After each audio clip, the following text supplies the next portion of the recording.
ಸಹ್ಯಾದ್ರಿ ಶ್ರೇಣಿಯ ತಪ್ಪಲಿನಲ್ಲಿರುವ ಮಾಯಾಪುರ ಎಂಬ ಹಳ್ಳಿಯ ಪಕ್ಕದಲ್ಲಿ ಒಂದು ವಿಚಿತ್ರವಾದ ಕಪ್ಪು ಗುಡ್ಡವಿತ್ತು.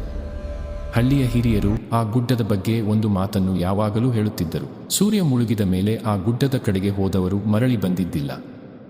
ಗುರು ಎಂಬ ಧೈರ್ಯಶಾಲಿ ಯುವಕನಿಗೆ ಈ ಕಥೆಗಳ ಮೇಲೆ ನಂಬಿಕೆ ಇರಲಿಲ್ಲ. ಎಲ್ಲವೂ ಕೇವಲ ಗಾಳಿ ಮಾತು ಎಂದು ಆತ ನಗುತ್ತಿದ್ದ. ಒಂದು ದಿನ ತನ್ನ ಗೆಳೆಯರ ಸವಾಲಿಗೆ ಮಣಿದು ಆ ನಿಗೂಢ ರಹಸ್ಯವನ್ನು ಭೇದಿಸಲು ನಿರ್ಧರಿಸಿದ. ಸಂಜೆ 6 ಗಂಟೆಯಾಗುತ್ತಿದ್ದಂತೆ ಗುರು ಒಬ್ಬನೇ ಗುಡ್ಡವನ್ನು ಏರಲು ಶುರು ಮಾಡಿದ. ಹೋಗುವ ದಾರಿಯಲ್ಲಿ ವಿಚಿತ್ರವಾದ ಅನುಭವಗಳಾದವು. ಪಕ್ಷಿಗಳ ಚಿಲಿಪಿಲಿ ಹಠಾತ್ ನಿಂತು ಹೋಯಿತು. ಗಾಳಿಯಲ್ಲಿ ಅಪರಿಚಿತ ಹೂವುಗಳ ತೀಕ್ಷ್ಣ ಗಂಧ ಬರುತ್ತಿತ್ತು. ಹಿಂದೆ ಯಾರೋ ತನ್ನನ್ನು ಹಿಂಬಾಲಿಸುತ್ತಿದ್ದಾರೆ ಎಂಬ ಭಾಸವಾಗುತ್ತಿತ್ತು. ಗುಡ್ಡದ ಮಧ್ಯಭಾಗದಲ್ಲಿದ್ದ ಒಂದು ಪುರಾತನ ಗುಹೆಯ ಹತ್ತಿರ ಗುರು ತಲುಪಿದಾಗ ಅಲ್ಲಿ ಒಂದು ವಿಚಿತ್ರವಾದ ನೀಲಿ ಬೆಳಕು ಕಾಣಿಸಿತು. ಕುತೂಹಲದಿಂದ ಒಳಗೆ ಹೋದ ಅವನಿಗೆ ಕಂಡ ದೃಶ್ಯ ಬೆಚ್ಚಿ ಬೀಳಿಸುವಂತಿತ್ತು.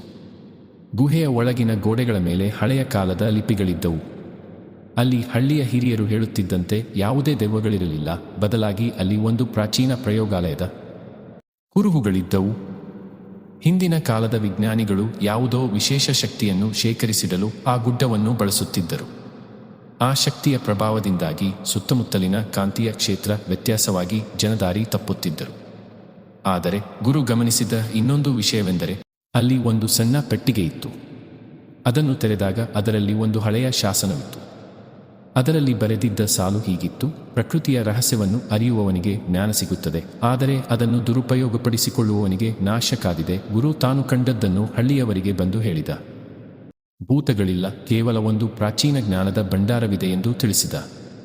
ಆದರೆ ಆ ನಿಗೂಢ ಬೆಳಕು ಮತ್ತು ಶಕ್ತಿ ಎಲ್ಲಿಂದ ಬರುತ್ತಿತ್ತು ಎಂಬುದು ಇಂದಿಗೂ ಪೂರ್ಣವಾಗಿ ಯಾರಿಗೂ ಅರ್ಥವಾಗಿಲ್ಲ. ಮಾಯಾಪುರದ ಜನರಿಗೆ ಈಗ ಆ ಗುಡ್ಡ ಭಯದ ಸಂಕೇತವಾಗಿರದೆ ಒಂದು ಅಚ್ಚರಿಯ ತಾಣವಾಗಿ ಉಳಿದಿದೆ.